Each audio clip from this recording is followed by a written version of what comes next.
Go day, mighty Skeptron. This is Quiniano Brothers from Zeta Lambda C Chapter, Acro Lily Council under 3rd District, Zamboanga del Norte Council under National Council.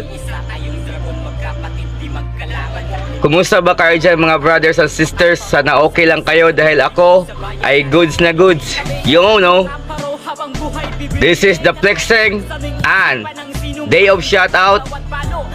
Special shoutout for Hepon Chapter. Long live sa inyo dyan mga brothers and sisters.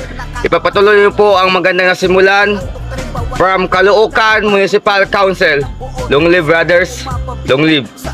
Ipatuloy niyo po ang magandang nasimulan sa Kapatirong Alpha Kaparo to serve God, family, school, country, and paternity. Salute. Long live.